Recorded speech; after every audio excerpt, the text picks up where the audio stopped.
Este es el Paul Pogba que conocemos, al que todos tenemos acceso. Como toda estrella, su camino tiene un punto de partida. Hoy volvemos a él. La historia de Paul Pogba no puede entenderse sin contar la de su padre, Fasu. Él renunció a sus sueños para que sus hijos pudieran cumplir los suyos. Paul es hoy todo aquello que su padre siempre soñó. J'avais voulu faire le football professionnel ici, mais bon, je n'avais pas suffisamment de temps. J'ai préféré mettre de côté le sport et puis je me suis attelé à l'étude pour que je puisse avoir une situation agréable ici. Donc, petit à petit, étant donné que moi je continuais à jouer au foot même après leur naissance, de temps en temps j'allais et je les amenais dans des endroits où j'ai un match amical à faire, ou bien le championnat, dans notre championnat de Roissy, le championnat de foot. Donc je les amenais avec moi, puis ils voyaient. Et petit à petit, ils se sont vraiment intéressés. C'est moi qui ai commencé à l'entraîner et à lui faire savoir ce que c'est que le football et puis à le pousser à aimer le football. Donc ça va de soi. Pese a haber formado su familia ya en París, Fasu no dejó nunca que sus hijos olvidasen sus raíces. L'origine de Paul, c'est la Guinée, la République de Guinée. C'est les parents surtout qui font que l'enfant se dit, ben voilà, je suis noir, je suis africain, je suis de la Guinée. Su primer equipo tendría también que ver con estos orígenes. Marseille, parce que bon, il y avait beaucoup de joueurs qui étaient des noirs et les meilleurs joueurs qu'on trouvait dans n'importe quelle équipe, ça les intéressait. Les joueurs noirs qui jouaient dans d'autres clubs les intéressaient. Puisque pour eux, c'est comme si ils sont en train de voir un grand frère ou un tonton que joue au football. A partir de los 6 años, Fasu dejó en manos del Roissy, el equipo de su barrio, la formación de Paul.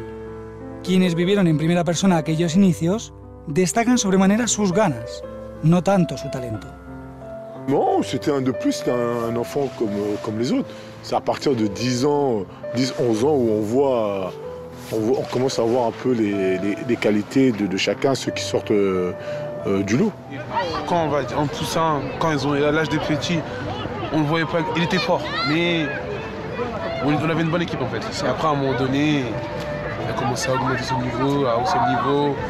Il voulait toujours plus, il travaillait plus que nous, que ce soit ici ou quand on jouait à l'extérieur au City Stade, il voulait toujours plus, il avait l'envie, la volonté, ça paye. Hein. Ça, c'était un gamin qui avait un ballon, même en dehors du club, il faisait du foot déjà dehors. Donc en bas de chez lui où il habitait, il y avait un City Stade, il jouait là-bas. Donc il savait ce qu'il voulait. Au tout début, quand il était tout petit, il jouait attaquant, il jouait devant. Après, plus les années passaient, plus il commençait à redescendre.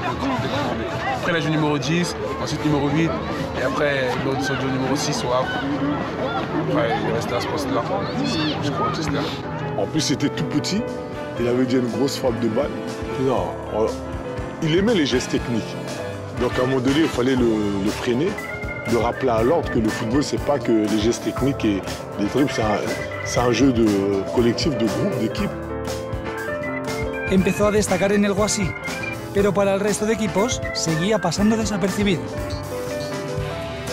Au niveau de la détection, c'était pas encore aussi élevé que maintenant. Maintenant, au jour d'aujourd'hui, quand tu joues, on sait, les adversaires savent que dans cette équipe, il y a un joueur qui est vraiment au-dessus. À l'époque, nous, on savait au club que c'était notre point fort.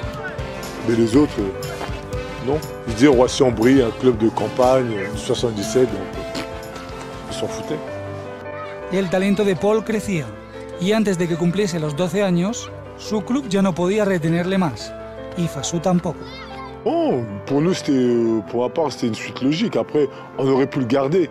On sait qu'en le gardant, le Havre allait aussi, ils allaient venir le faire signer chez nous. Mais humainement, on s'est dit, il vaut mieux jouer en DH que rester en PH. Même si j'avais dit, ah non, tu ne vas pas là-bas, bon, peut-être qu'il va me respecter.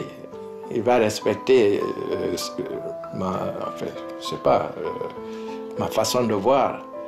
Mais je ne peux pas l'empêcher d'espérer pouvoir aller là-bas et pour se former mieux. Tras un fugaz paso por el Toxi, el gran salto llegó cuando los jugadores de Le Havre repararon en él. Pese a superar los 3 días de pruebas y ser reclutado por un club tan importante, tampoco allí imaginaban lo lejos que llegaría. À 14 ans, il y a toujours des doutes et des incertitudes sur ce que va devenir le jeune à 20 ans. Et du potentiel.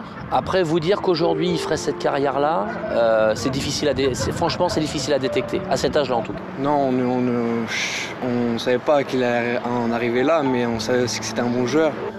Sur Paul, ce qui est ressorti sur le stage, c'est que c'était un garçon qui était très à l'aise sur le plan technique, qui avait vraiment une bonne relation avec le ballon, notamment pour un garçon qui était très longiligne, hein, des grandes jambes, qui était vraiment dans une période je pense, de croissance importante, capable de jouer court ou long, des 2 pieds, d'être bon dans le dribble, ce qui aujourd'hui fait qui est vraiment une de ses qualités. Una gran maestría técnica y un potencial que explotar como puntos fuertes, solo empañados por un fuerte carácter dentro del campo.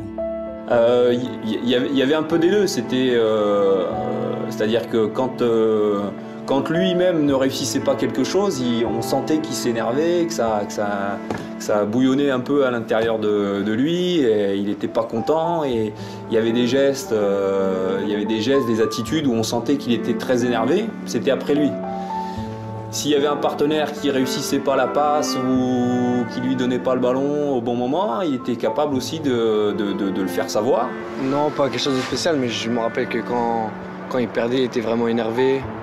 Et ça restait même le lendemain, et l'après-lendemain, il était encore énervé. Des fois, il voulait trop gagner. Des fois, il voulait trop gagner, il voulait trop tout faire. Des fois, il se perdait tout seul dans ses dribbles. Quand il était trop personnel, des fois. Il driblait, il lâchait pas la balle. Quand on perdait, il voulait faire la différence avec tout seul. Et des fois, ça marchait pas. Des fois, il jouait contre des joueurs qui étaient des défenseurs qui défendaient sur lui. Il ne lâchait pas d'une semaine. Et il craquait mentalement. Il faisait des fautes, des coups de pied, des mauvais gestes. Ça y est, même à l'entraînement, des fois on jouait contre les plus petits que nous, des fois on n'arrivait pas à marquer, il s'énervait, mauvais geste, boum, il craquait dans sa tête. C'est pas un mauvais perdant, c'est que il poussait ses coéquipiers à vouloir gagner. C'est ça, c'est un gagneur, et c'est vrai, on dit que parce qu'à la télé, on voit que ouais, il râle beaucoup. Non, il râle déjà contre lui déjà quand il loupe un geste, et il râle aussi parce qu'il veut gagner. Donc c'est ce qui nous pousse à communiquer avec ses coéquipiers pour les pousser vers le haut. En julio de 2009, Paul puso rumbo a Manchester, tentado por una gran oferta del United. El club inglés materializó un fichaje envuelto en polémica. Sin embargo, su joven talento solo permanecería 3 años allí. Con 19, recaló en la Juve. 4 títulos de Liga y una final de Champions después, Pogba protagonizó el fichaje más caro de la historia en ese momento, cuando el United desembolsó 100 millones de libras para recuperarlo. Du bien, puisque Manchester, c'est d'abord un grand club. Donc, moi, tout ce que je souhaitais, c'est que mon fils soit quelque part où il se sent bien et qu'il aime être là-bas.